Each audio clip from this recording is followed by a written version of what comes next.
Welcome back to Fixity Fix. I'm David, and Sarah is behind the camera. Hello. Today we're working on the 2011 Mazda 3. I'm suspecting the battery needs replacement. Thought it would be a good opportunity to show you how to change a battery yourself, and also talk about some of the different battery chemistries and prices and some of the pros and cons of sourcing batteries in different ways, like Walmart versus Advance, something like that. Fixity Fix! The first thing we need to do is verify that the battery is the or one of the problems. All right, come on in. We're going to start by popping off the plastic cover over the battery. A lot of cars these days have these sort of useless plastic covers. Makes a nice tool tray while you're working.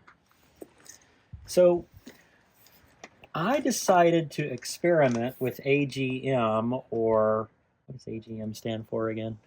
American Motor General. Yes, American Motor General, or I think absorbed glass matte batteries. And they're very expensive and supposed to be better in some ways, although you'll see a lot of different reviews on these things having a fairly high failure rate, maybe not lasting so long and being fairly delicate. That's been our experience, having put them in a few of our cars. So I'm going back to lead acid batteries, which are much cheaper and, in my experience, more durable. The 944 over here has one that expired about a year ago and is doing fine. The Ranger, the 89 Ranger, also has a lead acid battery in it that's well past its expiration date and doing pretty well. We'll replace that battery shortly anyway because it's starting to show some signs of age. It's a good idea to stick with AGM batteries if your car came equipped with an AGM battery from the factory. That's the case with our 4Runner. Now, I've had some bad experiences, as I've mentioned, with Optima batteries. I have had one that's lasted well over 5 years, but the other three we've had to be warrantied several times. This particular one came equipped from the factory with an AGM battery that Toyota itself manufactures. Seems to be a very good battery. The initial one in this car lasted well over 5 years, and from the dealer at Toyota, it's not all that expensive. I had one, an AGM from Advance, and it lasted about 10 days longer than the warranty period, sadly. This time, I'm trying a fancier battery from Interstate. This is a little more expensive than any of the batteries we've talked about. It was about 20 bucks cheaper on Amazon. I'll leave the link if you want to find it.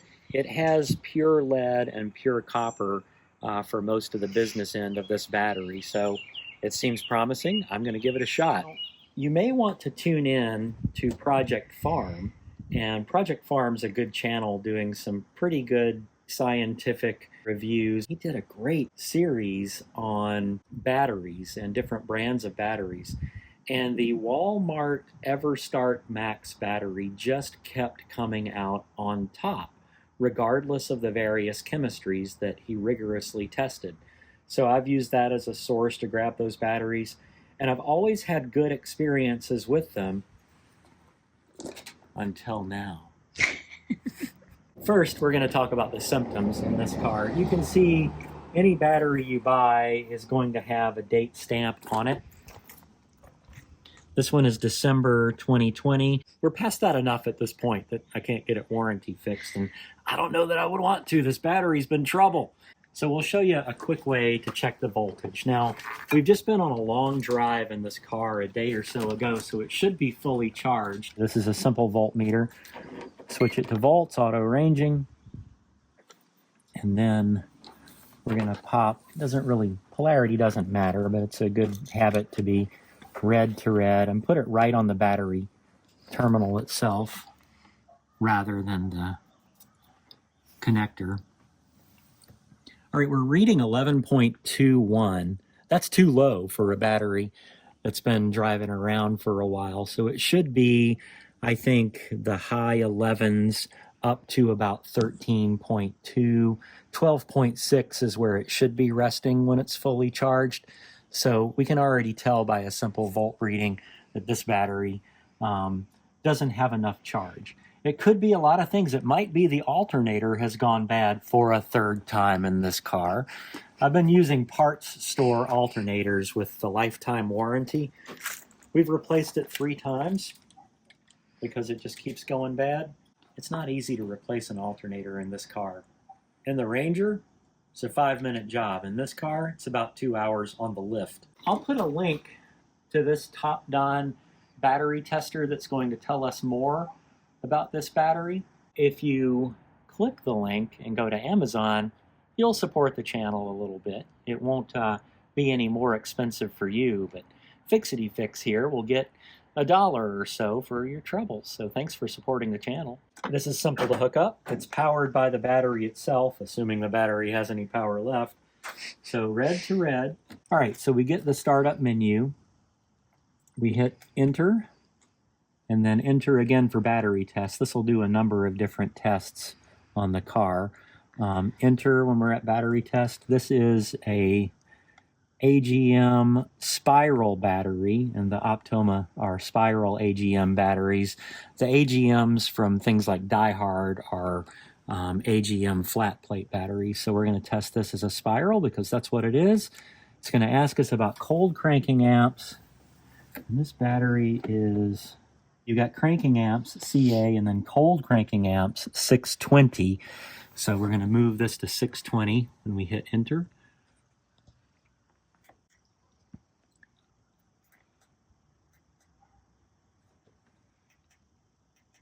All right, 620 and then enter, and it's going to test the battery. It's going to go through a few different things here.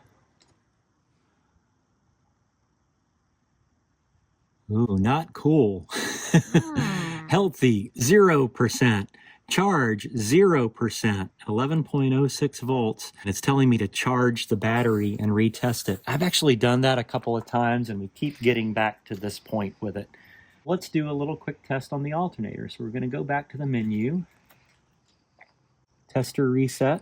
We can do a cranking test, which I'll show you. If you set it on cranking test and then go in and crank up the car, hit enter, start engine. Move the junk off the top of the engine here so we don't destroy any belts. Starting. Well, that sounds like a dead battery. So starting the car 10 minutes ago to get it moved in front of the garage bay was all it could handle. So we're going to switch from battery testing here now to just getting the car started so we can check the alternator. Unhooking the top-down battery tester. Sarah, aren't we big proponents here of having one of these Everywhere. everywhere in every car you own? One of these jump starter power banks. We use Gulu. Again, I'll put a link in there for buying it at Amazon. We're affiliates. We'll get a little bit. You won't pay any more. Thanks for supporting the channel. There are all kinds of different brands of these. We've had the most reliability from Gulu here. They're not sponsoring us. We're just sending you the link so it'll be easier for you to find. This is making me feel very weak. So why? What's happening here? I don't know. You do have to keep these charged up for them to actually work. We're able to jumpstart this car 5 or 6 times on one charge with these things. And because the charging system and the battery are kind of, the battery itself is not great, yet very expensive, so you would think it would be great. And the charging system in this Mazda has not been awesome, so this has been important to have around. Red to red, black to black. This guy plugs in here, and then there's a light on here. It's green that tells you that it's correct and ready to go. So instead of having to find another car to pull up to you and connect your cars together and all that, this should be all it takes. do I keep losing the key? It's like I've never been on TV before. It's not in the... It's in my back pocket. That's a pro tip. Here we go. Boom, baby. That's it. So it's a good idea to take black off first, then red. Red's the first to go on, the last to come off anytime you're connecting something to a battery. This comes apart, goes in the house to charge, or a cigarette lighter to charge. They are so handy. One of the best pieces of safety gear I think you can have in a car. Also darn convenient. And you get to be a hero every now and then when other people's cars won't start, right, Sarah? That's right. Let's check out the alternator and the charging system. Same connection.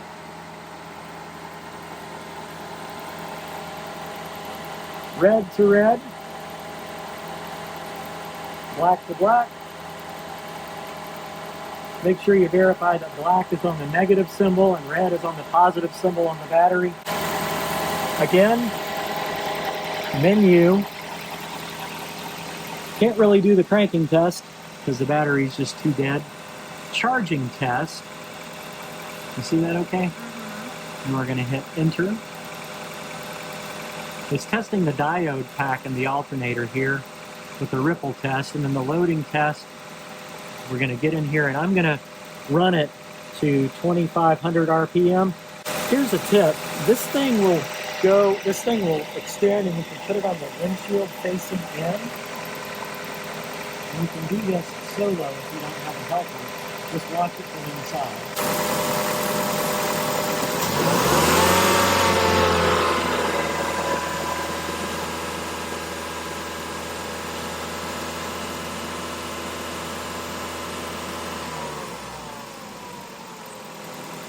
Okay, charging normal, so we can pretty much rule out the alternator as the problem. The car seems to be charging normally.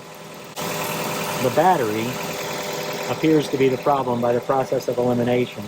This is not sophisticated enough to tell us for sure, but it's a pretty good bet. If your charging system is testing out normally and your battery keeps dying, that it is the battery, especially if the battery is past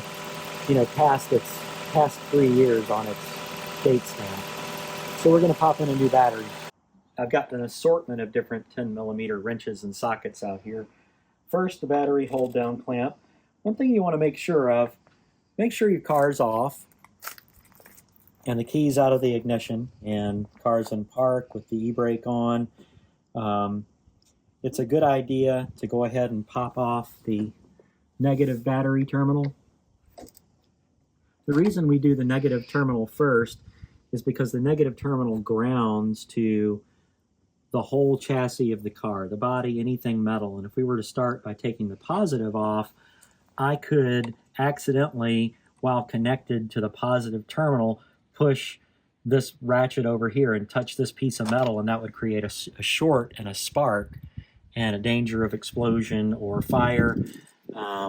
And also, that's just part of why I'm wearing safety goggles. I try to do that whenever I work on the car. Now here, because I'm grounded to the body, I can be touching both the battery and the chassis all I want, and it's not going to cause a problem. So we're going to go ahead and pop off the negative terminal first.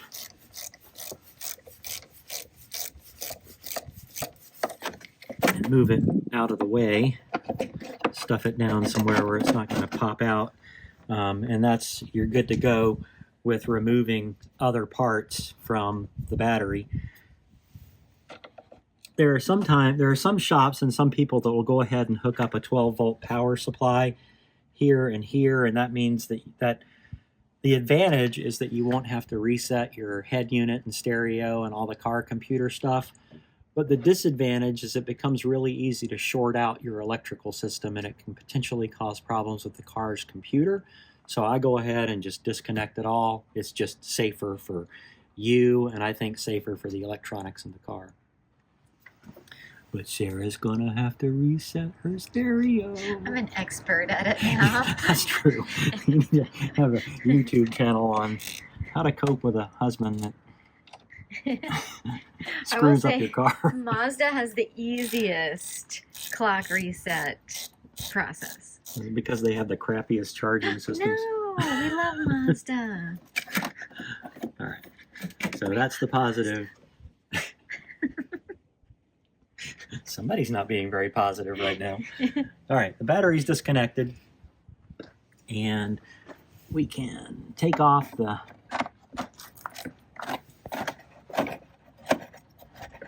battery strap here. A couple of 10mm nuts on a couple of 10mm bolts in this case.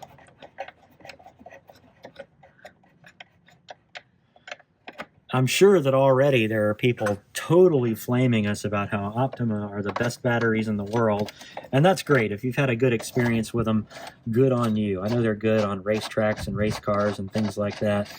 Day-to-day reliability, I've had about 3 of them that have been a little disappointing. And really expensive. I know I said that twice already. All right, so this battery is disconnected. Got both battery terminals disconnected. The battery strap's disconnected. All the wiring is out of the way. So here, lift with your imagination, not with your arms. This is going to come right on out. These things are a little lighter than lead acid batteries. I've got this little spacer that goes on the bottom because these batteries are a little smaller than regular lead acid batteries. Good riddance. For reference, the Optima battery was a little over $300, and the EverStart Max from Walmart was $139.84. A battery from Advance that's probably manufactured in the same factory, is similarly spec'd, is $214.99, so that's about a $75 difference out of pocket. The Walmart core charge was $12. The Advance core charge is $22. You do get a core charge back if you take the old part in once you've replaced it. Another advantage to Advance is they're everywhere. It's easy to pull up and they'll do the battery replacement for you and take the battery and you're done. So that might be worth your time and convenience to just spend that extra $75. I think Walmart might replace batteries, but going to Walmart's kind of a pain. It's the same chemistry. Walmart in our town will deliver them same day to your front porch. That makes it easy for me because I can spend time out here in the workshop doing other things, doing what I'm pretending to be good at while somebody else delivers the battery. Well, in both of these cases, I have 2 of them.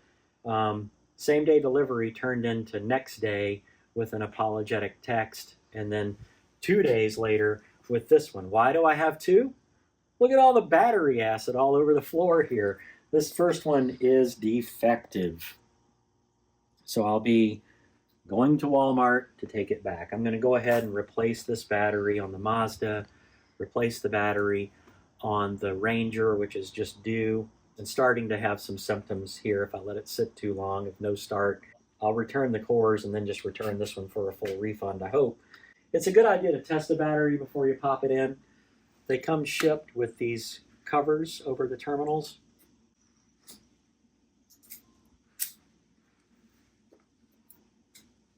Handy knife you have there. Thank you. A little gift from Sarah here. The Leatherman arc. I don't want to arc the terminals with my arc. Okay. So again, we're just going to verify that this battery is all right. This is exactly how it was delivered. I haven't set it up on the charger. If it's close to 12 volts, that means we probably don't need to charge it before we put it in.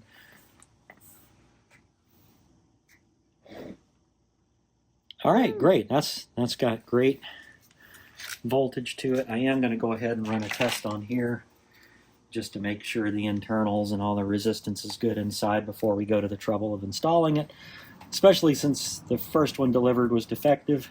100% healthy, 94% charged. And it's given us 868 cold cranking amps, even though it's only rated at 640.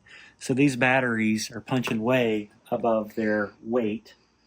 And that's going to mean if there are troubles with the car being cold, or maybe a starter that doesn't have quite the power it used to, this battery's likely going to be able to spin it and get you going.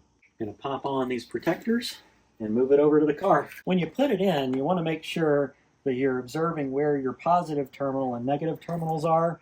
This is a lot heavier than the other one. There we go. So that's in. Go ahead and get it clamped back down. I'm going to do as much of this as I can with the protectors on. The battery posts. I find that having parts stores do the battery replacements, they're just not as meticulous as I would like to be. So I like to do it myself. And just tighten these down. It's really important not to skip this step. And different manufacturers will have batteries secured in different ways, but imagine if you take a turn really quickly or run into something and the battery lets loose and shorts out, you're going to create a lot of sparks, potentially burn down your car. So having it secured is a really important safety strategy. I've seen a lot of parts store installs where they haven't done a very good job securing the battery, so that's one reason why I like to just do it myself. This is a step that you absolutely should not skip, and that is cleaning.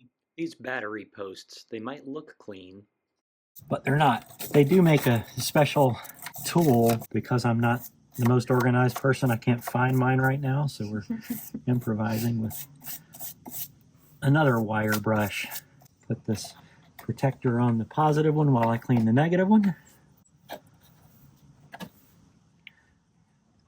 Did you know your positive battery post is always bigger in diameter than your negative post? You can't replace a positive wire with a negative wire. That's another safety feature. But also, if you try to put a black wire on a red terminal here, you're going to find it, you can't get it all the way tightened. So it's important to use a negative wire for a negative terminal and a positive wire for a positive terminal if you have to replace your wires. If there's any corrosion on these wires, these terminals, it's important to consider replacing those. Also, you need to clean inside the terminal here after you've cleaned the posts. I guess the order doesn't matter. A lot of corrosion happens in here and oxidation. Sometimes it's in fact not the battery that's the problem, but just the connection. If these aren't tight enough or clean enough, sometimes the car won't start and the battery won't charge. That's an important part of the troubleshooting. Ready for some controversy? I thought so. Ooh, yes. This is dielectric grease, and what it does is it prevents corrosion on these parts, whether it's from weather or whether it's from electrolysis with the battery. I use it on battery terminals. Some of you are going to disagree with that. I would love to hear your opinions in the comments. Positive goes on first. The red is always the first to go on and the last to come off. We're going to move.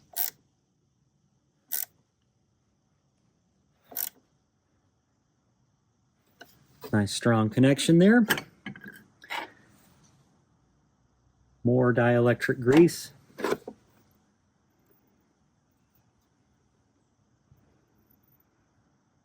People will argue all day long that this grease is going to inhibit the flow of current, and it's not. It gets squozed out. All right, you saw that spark. That means, and you actually saw some of that grease smoke. That's normal. Grease itself will get squeezed out of the contact points between post and terminal.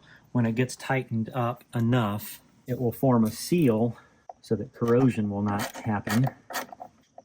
Keep the metal of the terminal in good health. You'll see some people that just go nuts with this stuff and just kind of grease up the whole outside of the terminal. I'm not in that camp.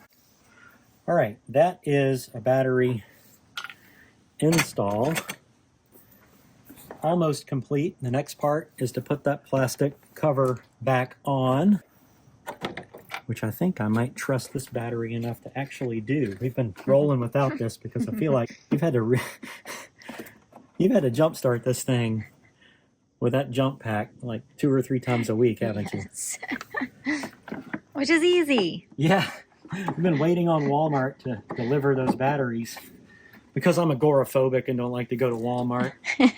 They keep putting it off to deliver to bad battery. All right, this is back on. This compartment has a little bit warped, isn't it? Yeah, let's see if we can push that back into place here. It's not a big deal. This whole job is probably a 5 or 10 minute job if you're not videoing and trying to explain. So it's a pretty quick do-it-yourself job. Issue. All right, that's in where you're not going to have rattles when the car is running.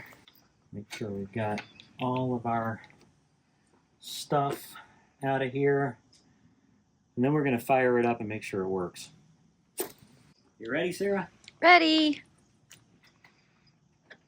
All right. Yeah, fire it right up. Thanks for watching Fixity Fix. I hope you found this a valuable and informative video. If you did, please consider giving us a like and hitting subscribe. Leave your comments. What did you like? What didn't you like? Do you have any tips for us that you want to share with the audience? Thanks for watching, and please tune in again.